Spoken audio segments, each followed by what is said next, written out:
picture-in-picture this time. So hopefully you guys can enjoy that first-person view from MDM0, who is my co-caster. I didn't exactly do introductions, but we are flying by the seat of our pants. Here we go. Let's see here. Alright, so I am over here on the SiG side. We're going to take a quick look at what mechs these guys are bringing. We have Timber, dual Kodiak 3s with UX, 2 UAC 10s and 2 UAC 5s. So they actually went for the cooler DACA on the Kodiaks. Not as much output, but they can fire a lot more sustained. Black Widow and, of course, Ultra AC-10s, ERPPCs on the Timberwolf. What do you have over on the Chaos Within side? It's a little bit of a different build. We actually have a Streak Hunchback 2C. We have the 6S or M6 Jenner, a dual AC5, dual AC10 Kodiak. Hellbringer with AC5 is not something you usually see that often in competitive play anymore, but the ECM might be a nice thing to have. And another Hunchback 2C that's a small pulse ER large build. So a little bit of range with some, I guess, close range brawl backup there, but kind of a mixed Laser Vomit deck and DACA deck here with so Streak support. I don't know whether they're gonna, we use those streaks or not too much. We haven't really seen them used effectively so far in the tournament, but that doesn't mean they can't be.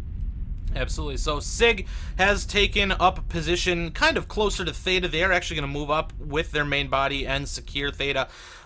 While this is occurring, Chaos Within has moved into the Epsilon region, have capped Epsilon, so they do have 2 caps to 0 right now, and they are just operating on the outside of the map, just kind of rotating around, not really exchanging any fire.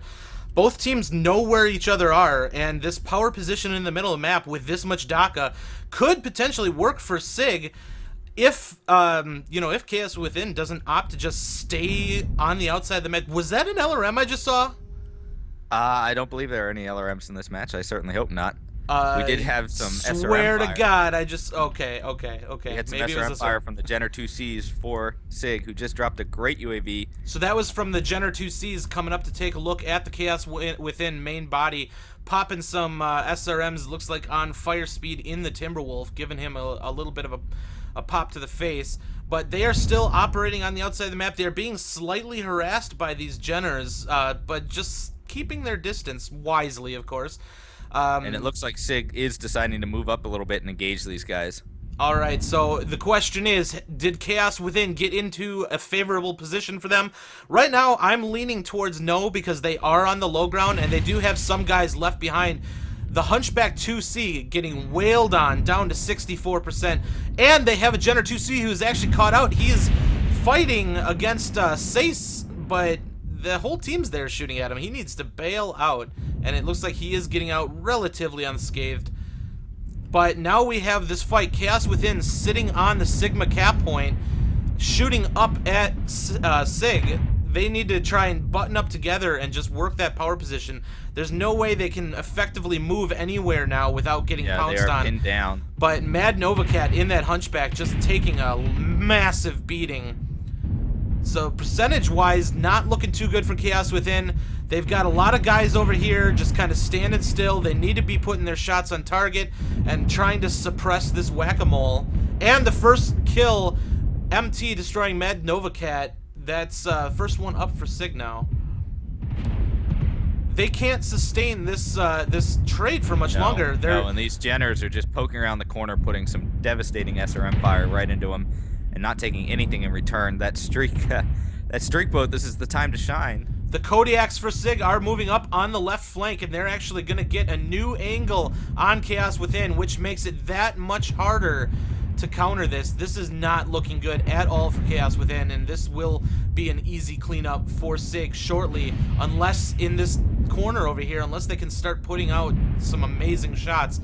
But unfortunately, it is a tall order, and we're going to see these guys dropping one after another relatively quick here. SiG moving in for the last bit here, and this might actually turn out to be an 8-0 decision in favor of SiG. So they had cap advantage at the beginning. The problem I foresaw there was that they did not get into a position that was favorable for a fight. Yeah. It's almost like they were playing the cap game, and then they never They actually moved planned to on a play the fight or cap something. game. Yeah, Like, the only thing they were planning on doing, it felt like, was play caps. And I think we all know that ultimately, even in Conquest, the real objective is to kill all the mechs and then capture. You just can't allow yourself to button up in Conquest because you lose the cap game. But against a team like SiG that was clearly moving to engage, yeah, the cap game just doesn't work. absolutely. Now, I mean, if SiG for some reason decided to stay in Theta, it could have given them a much better chance, because they could. You know, if SiG was not moving, basically, they would have been throwing the match away at that point. Absolutely. So the point of Conquest here is, and the reason why it's used in the tournament is it promotes movement. It promotes combat. It makes you have to make a decision. You can't just stand off forever or you're going to lose. So SiG, noticing they're down on caps, noticing that Chaos Within is being very non-confrontational, decided to take the fight And to they them. do get a kill at the end there. That Arctic Cheetah did take down the Jenner 2C for Sace in the Jenner 2C for Unfortunately, SiG, so it was not an 8-0. It was not an 8-0, but it does not matter. This is best of one. Yep. And the win goes to SiG. Well played by them. It just seemed like they had a very commanding position throughout the entirety of this battle. They knew where they were going to fight. They knew when they had to move, and they knew where they wanted the enemy to be when they caught them. And that corner is not the best place to be fighting, for sure. And the damage totals definitely reflect what we saw there. Clearly, just not a lot of willingness to engage, and SiG clearly cleaning up easily, just out damaging across the board by 100, 200 damage every mech. Absolutely. Let's pop it over here and bring up the handy dandy That is map. correct. No, you guys are good. Yeah, thanks for the match, guys. Oh, look at that! You good thing that was a smiley face you drew and left up on the map, man, because that could have been embarrassing. So here we do have the map, which is Canyon Network, which we were just playing on, of course. Oh, I forgot about that. And we had Team 1, which was Chaos Within, and they opted to move their guys up through the valley, through Epsilon, and up towards Sigma. Ultimately, that's where their deaths occurred. SiG opting to come over here, take a look, you know, come back. I'm pretty sure they either dropped down this way. I didn't catch exactly how they got to Theta, but ultimately they moved in on Theta. And then it was just as easy as coming over here, killing from there. They did send the Kodiaks over to this side, kill from there, and the deaths happened all along this border here. But it was this is not a good place to be fighting up by Sigma. It is a low ground. There's many different angles that they can take to get you. The only way you will ever pull off fighting from the low grounds is if you have everybody together and anything that peeks you gets its head ripped off, and that requires precision.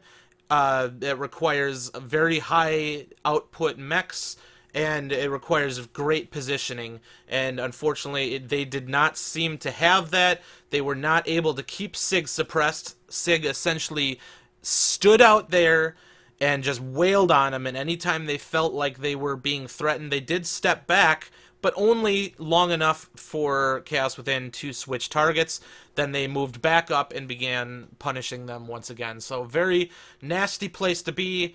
If any teams that are in the tournament are watching, just be careful. If you're going to be operating some sort of cap strap like that with your whole team, you have to understand that the team that is pursuing you is going to most likely be the decider as to when you fight if you are constantly in motion like that. And SiG decided to put them down right there, and it was a great decision by SiG. So 8-1 decision. 8-1.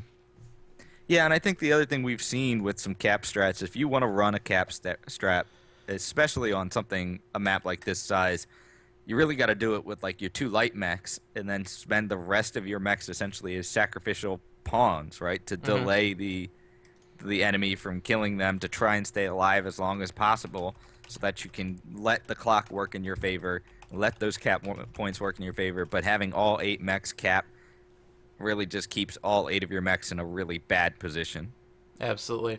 So I didn't think that necessarily Chaos Within had not enough firepower or anything like that. No. It's just it was really a positioning. And MechWarrior Online, this isn't Counter-Strike. This is, accuracy does matter, but it's hugely based on movement, positioning, communication. There's just so many facets, Yeah. and now that's used in several different games. But it's the emphasis of positioning in MechWarrior Online is huge. It is huge. So you can't find yourself caught out, because not only were they caught in a bad position, but their lanes of escape were cut off as well by those Kodiaks.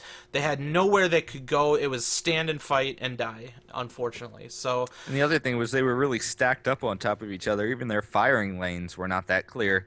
And absolutely, ultimately, yeah. when it comes down to a fight in MechWarrior Online, it's local superiority, right? If you have two mechs that can shoot against one mech, you will win the majority of that engagement, the majority of the times in that engagement. So, a number of things went wrong there, but again, this is a learning experience for a lot of Absolutely, these and they've got a teams. lot more matches to Yeah. play.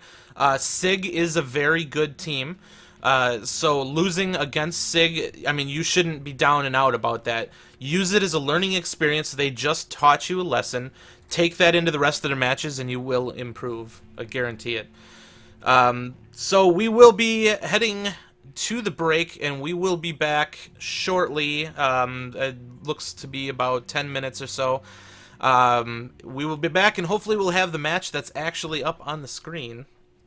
And we will see you guys in a little bit.